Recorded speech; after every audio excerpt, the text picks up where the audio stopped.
म्हणजे जे प्रेम मला आज जेजुरीकरांनी आपण सगळ्यांनी दिलं मी त्याबद्दल शतशः आपला सगळ्यांचा ऋणी आहे. 2019ला 5 वर्षापूर्वी आपण सगळ्यांनी असंच भरभरून प्रेम दिलं आणि आपल्या पुरंदर हवेलीचा लोकप्रतिनिधी म्हणून मला त्या ठिकाणी विधानसभेवरती पाठवलं. मागचे 5 वर्ष मी सातत्याने जेजुरीचं पंचक्रोशी जेजुरी विकास आराखडा असेल, आपल्या नगरपालिका क्षेत्रातली विविध विकास कामं असतील, या सगळ्यांच्यासाठी सातत्याने झटण्याचा प्रयत्न केला. मागच्या 5 वर्षामध्ये कोविड सदृश्य परिस्थिती असताना सुद्धा काही प्रमाणामध्ये आपण अनेक गोष्टी त्या ठिकाणी आपल्या जेजुरी नगरीमध्ये मल्हार मार्तंडाच्या नगरीमध्ये त्या ठिकाणी करू शकलो.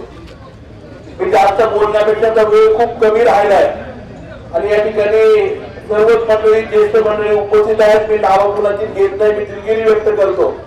परंतु उद्याच्या 20 तारखेला त्या ठिकाणी शरदचंद्रजी पवार साहेबांचा राष्ट्रवादी काँग्रेस पक्ष आणि उद्धवजी ठाकरे साहेबांचा शिवसेना पक्ष, आप पक्ष या सर्व महाविकास आघाडीतील घटक पक्षांचा एक उमेदवार म्हणून पुन्हा एकदा मी आपल्या सगळ्यांच्या समोर कृपा आशीर्वाद घेण्यासाठी आपले आशीर्वाद घेऊन मतरूपी आशीर्वादांच्या माध्यमातून विधिमंडळावरती सदस्य म्हणून जाण्यासाठी इच्छुक आहे. त्यासाठी उमेदवारी अर्ज भरलाय. मी जेजुरीकरांना नम्रपणे विनंती करतो, जेजुरीच्या मातीशी एक वेगळी नाळ त्या ठिकाणी माझी आहे. 1976ला या जेजुरीच्या मातीमध्ये माझा जन्म झालाय आणि खऱ्या अर्थाने जेजुरीकरांनी नेहमी दाखवून दिलंय की आपल्या गावचा पोरगा ज्या वेळेस उभा असतो त्यावेळेस अखंड जेजुरी त्याच्या मागे मल्हारी मार्तंडासारखी त्या ठिकाणी उभे आहे. मी आपल्या सगळ्यांच्या शतशः ऋणी आहे, कारण आज प्रचाराची प्रभात फेरी होती, परंतु जे हार नारळ आणि जो उत्स्फूर्त प्रतिसाद आपण सगळ्यांनी दिलाय मी आयुष्यभर या क्षणांना विसरू शकणार नाही. जास्त बोलण्यापेक्षा उद्याच्या 20 तारखेला हाताच्या पंजासमोरचं बटन दाबून आपण मतरूपी आशीर्वाद द्या. पुढच्या आयुष्यभर तन मन धनाने माझ्या आयुष्यातला प्रत्येक क्षण आपल्या या जेजुरीतल्या प्रत्येक समाजाच्या, प्रत्येक परिवाराच्या, प्रत्येक कुटुंबाच्या, प्रत्येक माता भगिनीच्या, प्रत्येक व्यक्तीच्या सुखदुःखांमध्ये, अडीअडचणींमध्ये त्यांच्या परिवारातील, त्यांच्या कुटुंबातील, आपल्या परिवारातला एक मुलगा म्हणून त्या ठिकाणी मी सातत्याने उभा राहील हा शब्द मल्हारी मार्तंडाच्या समोर आपल्या सगळ्यांना त्या ठिकाणी देतो.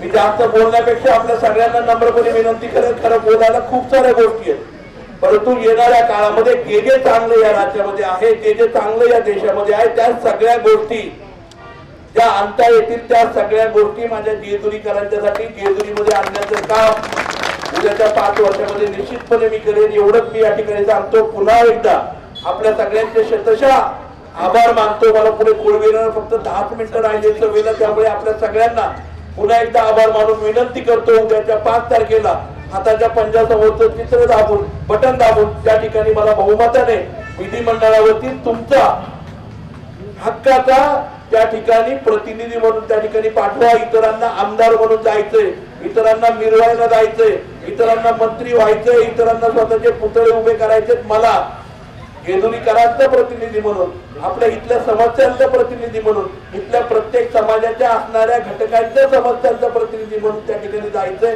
त्यामुळे मी शतशः आपल्या सगळ्यांना साष्टांग नमस्कार करतो आणि आपल्या सगळ्यांना पुन्हा एकदा विनंती करतो, आणखी एक संधी आपण मला त्या ठिकाणी द्या. मी निश्चितपणे आपल्या जेजुरीचं नाव, ज्या जेजुरीमध्ये माझा जन्म झाला त्या जेजुरीचं नाव, खंडेरायाचं नाव आणि खऱ्या अर्थाने ही जेजुरी नगरी सोन्याचं करायचा प्रयत्न करीन. एवढीच या ठिकाणी मी आपल्या सगळ्यांना आश्वस्त करतो आणि माझे वक्तव्य संपवतो.